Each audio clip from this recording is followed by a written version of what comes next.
Friends, welcome to my channel Pragati Institute. आज हम लोग आपका जो पोइट्री सेक्शन में 7th नंबर की पोएम है from the passing of Arthur, और जिसको कंपोज किया है अल्फ्रेड लॉर्ड टेनिसन ने।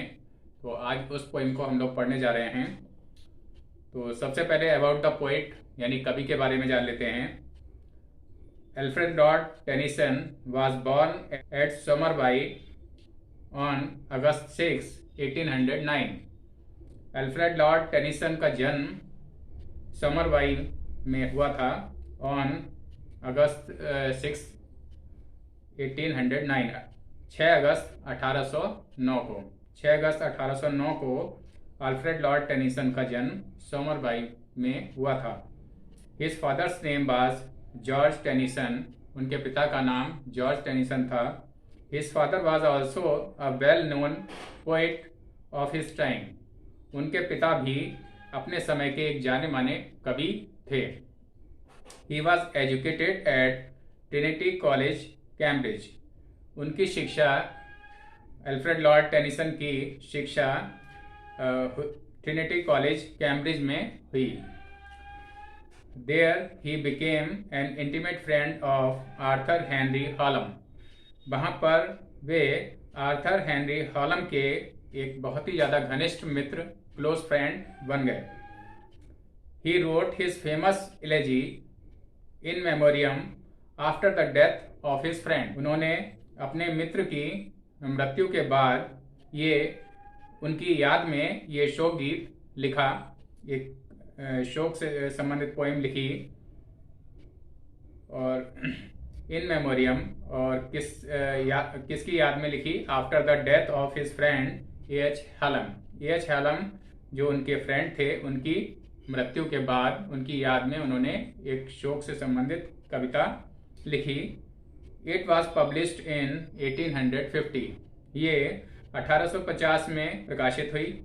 He was appointed poet laureate in the place of Wordsworth after his death.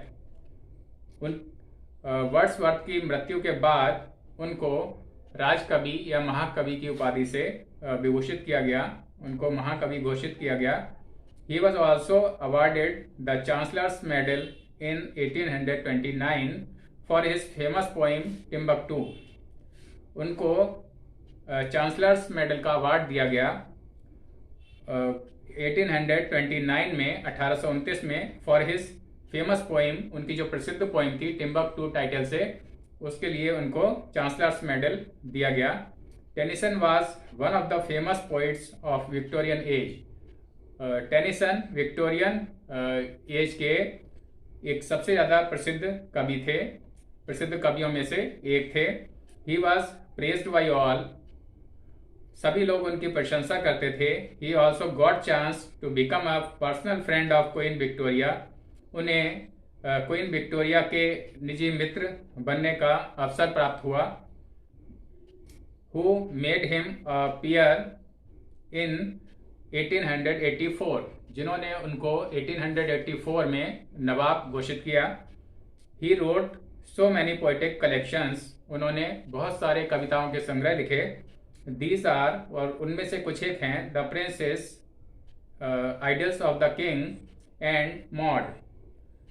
His notable poems are, उनकी जो सबसे ज़्यादा प्रसिद्ध कविताएं हैं उनमें से वो हैं ब्रेक ब्रेक ब्रेक टाइटल से है, और सेकंड है आइडल टीयर्स। उसके बाद यूलिसेस है, क्रॉसिंग द बार इस टाइटल से है एक famous poem, and the charge of light brigade एक इस टाइटल से भी उनकी फेमस पोएम है। व्हेन ही डाइड इन 1892, जब वे 1892 में उनकी मृत्यु हुई, he was buried in Westminster एबे। तो उनको वेस्टमिनिस्टर एबे में उनको ब्यूरी किया गया, दफन किया गया। तो ये अबाउट द पोइट मैंने कवि के बारे में आपको बताया। और इसके बाद अबाउट द पोएम, यानी कि इस पोएम में from the passing of Arthur title से ये जो पोएम है उसमें क्या बताया गया है, तो इसको थोड़ा सा समझते हैं। ये कविता, ये जो पोएम है टेनिसन की, लॉन्गर पोएम एक है मॉर्टेडी आर्थर टाइटल से, और उसका एक भाग है, उसमें से एक एक्सट्रैक्ट ये लिया गया है। मॉर्टेड डी आर्थर का अर्थ है राजा आर्थर का जाना या राजा आर्थर की मृत्यु। अब इस पोएम को पढ़ने से पहले थोड़ा सा एक कहानी टाइप है, थोड़ा सा एक इसका स्टार्टिंग है कि ये पोएम कब लिखी गई है और इसका क्या इसका मेन भाव है, तो वो उसको थोड़ा सा समझ लेते हैं। मॉर्टेड डी आर्थर की एक छोटी सी कहानी है। पुराने समय में इंग्लैंड में एक राजा रहता था जो कि बहुत ही अच्छा था। उसका नाम आर्थर था और उसने वीरतापूर्ण कार्य करने के लिए एक संस्था बनाई और जिसका नाम था राउंड टेबल। और इस संस्था का काम था कमजोर लोगों की, वीक लोगों की मदद करना और उन्हें दुष्ट लोगों से बचाना। इस संस्था में कुछ प्रसिद्ध सरदार थे और इस संस्था में बहुत सारे प्रसिद्ध सरदार थे। एक युद्ध में राजा आर्थर बहुत अधिक घायल हो गया और उसके सारे सरदार उस युद्ध में मारे गए और केवल एक ही सरदार शेष बचा। और जो शेष बचा सरदार, उसका नाम था सर बेडिवियर। राजा अपनी 3 रानियों के साथ एक नाव में बैठकर द आइलैंड ऑफ एविलियन यानी एविलियन द्वीप पर जाना चाहता था। जाते समय उसने सर बेडिवियर को अपनी तलवार झील में फेंकने के लिए कहा। राजा की तलवार का नाम एक्सकैलिबर था। बेडिवियर ने राजा की तलवार पहली 2 बार में तो छिपा दी, लेकिन जब राजा ने जोर देकर कहा तो उसने तीसरी बार में तलवार झील में फेंक दी। तलवार फेंकने के बाद राजा ने बेडिवियर से कहा कि तुम मुझे नाव में बिठा दो। उस नाव में राजा की 3 रानियां पहले से ही बैठी हुई थीं और वो तीनों रानियां काले कपड़े पहने हुई थीं। जब राजा की नाव चलने लगी तो जो बेडिवियर था वो बहुत अधिक रोने लगा। और रोने क्यों लगा? क्योंकि उसको ऐसा लग रहा था कि जैसे अब वो जो राउंड टेबल जो संस्था थी उसका अंत होने वाला था, राजा की मृत्यु होने वाली थी। तो इसी वजह से जो सरदारों की जो संस्था थी राउंड टेबल, उसका भी अंत होने वाला था। तो इस वजह से भी सर बेडिवियर दुखी था। तो बेडिवियर को सांत्वना देते हुए, उसको समझाते हुए राजा ने कुछ शब्द कहे और राजा ने जो शब्द कहे वही आपकी इस पोएम में टेक्स्ट के रूप में आपके सामने है। तो अब जो इसके बाद जो पोएम है उसके जो टेक्स्ट है उसको अब हम लोग पढ़ते हैं, स्टार्ट करते हैं। तो पोएम का टेक्स्ट यहां से है। And slowly answered Arthur from the barge. Barge कहते हैं BARGE, बार्ज कहते हैं नाव। जब राजा नाव में बैठ गया और सर बेडिवियर रोने लगा तो धीमे से एंड स्लोली आंसर्ड, धीमे से उत्तर दिया। किसने उत्तर दिया? राजा आर्थर ने। फ्रॉम द बार्ज, नाव में से बैठे बैठे ही उसने उत्तर दिया। क्योंकि राजा भी युद्ध में घायल हो चुका था तो उसने धीमे से उत्तर दिया। The old order changed. Old order यानी पुरानी प्रथाएं या पुरानी परंपराएं बदलती हैं। यील्डिंग प्लेस टू न्यू, और अपना स्थान नई परंपराओं को, नई प्रथाओं को दे देती हैं। मीन्स पुरानी प्रथाएं एक समय के समाप्ति होने पर खत्म हो जाती हैं और उनकी जगह पर नई परंपराएं उनका स्थान ले लेती हैं। And God fulfils himself in many ways. और ईश्वर फुलफिल्स हिमसेल्फ यानी अपने कार्यों को अनेकों तरह से, बहुत सारे तरीकों से करता है, जिनके बारे में केवल ईश्वर को ही, गॉड को ही पता होता है। और ऐसा ईश्वर इसलिए करता है, लेस्ट का मीन्स होता है LEST, लेस्ट का मीन्स होता है कि कहीं ऐसा ना हो। वन गुड कस्टम, कि एक अच्छी परंपरा, शुड करप्ट द वर्ल्ड, वो संसार को प्रदूषित करना प्रारंभ कर दे, संसार को खराब करना प्रारंभ कर दे। और ऐसा इसलिए हो सकता है क्योंकि एक अच्छी परंपरा जो कि आज की परिस्थितियों के हिसाब से अच्छी हो सकती है, अच्छी मानी जा सकती है, लेकिन जरूरी नहीं है कि आने वाले भविष्य में जब परिस्थितियां बदल जाएंगी तो तब भी वह परंपरा उतनी ही अच्छी रहे और अस्तित्व में बनी रहे। तो ऐसा जो है संभव नहीं है। तो इसलिए ईश्वर जो है परिवर्तन करता रहता है अपने संसार में, और परंपराएं, पुरानी प्रथाएं, पुरानी परंपराएं जाती रहती हैं, उनकी जगह पर नई परंपराएं आती रहती हैं, जिससे कि एक अच्छी परंपरा लंबे समय तक प्रयोग में आने के कारण संसार को खराब करना ना प्रारंभ कर दे। Comfort thy self. अब राजा सर बेडिवियर से कहता है कि कंफर्ट दाई सेल्फ यानी अपने आप को सांत्वना दो, यानी तुम धैर्य धारण करो, अपने मन को समझाओ। What comfort is in me? अब मेरे अंदर तुम्हें देने के लिए क्या रखा है, यानी अब मैं तुम्हें किस तरह से सांत्वना दे सकता हूँ, कैसे समझा सकता हूँ, क्योंकि मैं स्वयं ही मृत्यु के कगार पर हूँ। I have lived my life, मैंने अपना जीवन जी लिया है।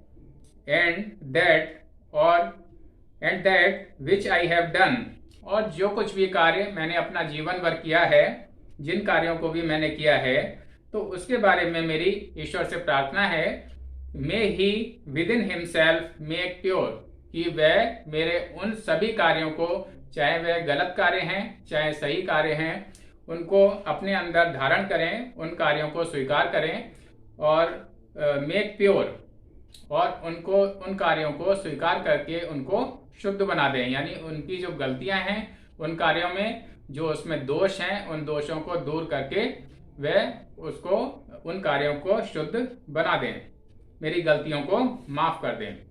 बट दाऊ, लेकिन तुम, THOU दाऊ आता है, तुम मीन्स सर बेडिवियर के लिए आया है, सर बेडिवियर के लिए आया है।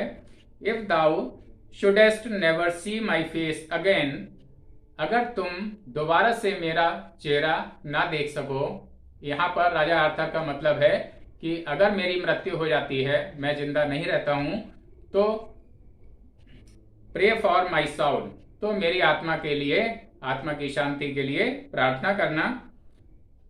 अब यहाँ पर जो इसके बाद जो लाइन है, उसमें राजा आर्थर प्रार्थना के महत्व को बताते हैं, प्रार्थना के महत्व के बारे में एक्सप्लेन करते हैं। More things are wrought by prayer, wrought WROUGST, wrought कहते हैं ठीक करना। मोर थिंग्स, बहुत सारी चीजें, आर रॉट बाई प्रेयर, प्रार्थना के द्वारा ठीक कर दी जाती हैं, उनको प्रार्थना के द्वारा संभव किया जा सकता है, बहुत सी चीजों को, बहुत से कार्यों को। Then this world dreams of, जिन कार्यों के या जिन चीजों के संभव होने के बारे में या उन कार्यों के सफलतापूर्वक निष्पादन के संबंध में ये संसार कल्पना भी नहीं कर सकता, सोच भी नहीं सकता, तो ऐसे सभी कार्य प्रार्थना के द्वारा, प्रार्थना करने के माध्यम से उनको संभव बनाया जा सकता है, उनको सफल बनाया जा सकता है।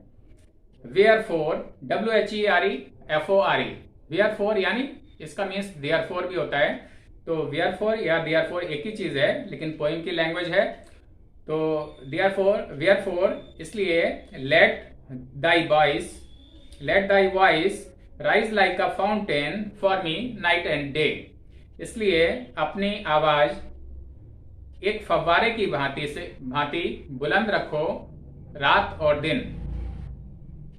Let thy voice rise like a fountain for me night and day, फिर से इसके बारे में समझाता हूं कि जिस तरह से फव्वारा हमेशा ऊपर की ओर बढ़ता है, उसका पानी हमेशा ऊपर की ओर चलता है, तो उसी तरह से तुम भी, यानी सर बेडिवियर के लिए कहा गया है कि तुम भी अपनी आवाज को प्रार्थना करते हुए, रात दिन मेरे लिए प्रार्थना करते हुए अपनी आवाज को बुलंद रखना, अपनी आवाज को ऊंची करके प्रार्थना करना रात और दिन मेरे लिए।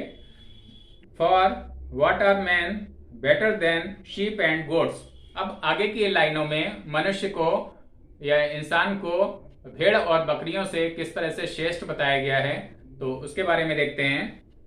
फॉर, ऐसा इसलिए है, यहाँ पर प्रार्थना का महत्व बताया गया, और आगे कहते हैं ऐसा इसलिए है, for what are men better than sheep and goats, कि मनुष्य भेड़ और बकरियों से किस तरह से श्रेष्ठ है, किस तरह से अच्छा है, उत्तम है। That nourish a blind life with in the brain, that आया है यहाँ पर भेड़ और बकरियों के लिए। ये जो भेड़ और बकरियां होते हैं, that nourish a blind life, एक अंधकारपूर्ण जीवन जीते हैं, विद इन द ब्रेन, दिमाग में।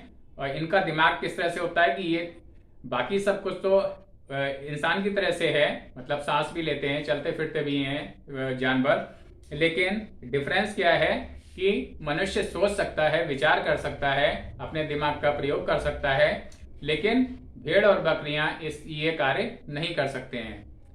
तो उनका जो जीवन होता है वो एक तरह से अंधकार में होता है, लेकिन मनुष्य का जीवन इस रूप में भेड़ बकरियों से भिन्न होता है। वो अपनी विचार शक्ति के द्वारा उचित निर्णय ले सकता है, अच्छी तरह से विचार कर सकता है। अब इसके बाद राजा आर्थर सर बेडीवियर से कहते हैं, यदि नोइंग गॉड, ईश्वर को जानते हुए भी, यानी ईश्वर की महत्ता को समझते हुए भी, they lift not hands of prayer, दे आया है लोगों के लिए, वे लोग जो कि अपने हाथ प्रार्थना करने के लिए नहीं उठाते हैं, बोथ फॉर देमसेल्व्स, और किसके लिए प्रार्थना नहीं करते हैं, बोथ फॉर देमसेल्व्स, एक तो अपने लिए, एंड दोज, और वे लोग हु कॉल देम फ्रेंड्स, जो उन्हें अपना मित्र कहते हैं, यानी कि वे इंसान जो कि अपने लिए और अपने मित्रों के लिए प्रार्थना करने के लिए हाथ नहीं उठाते हैं, तो वे किसकी तरह से हैं, भेड़ और बकरियों के समान ही हैं, क्योंकि वे प्रार्थना का महत्व अच्छी तरह से नहीं जानते हैं, उसको नहीं समझते हैं।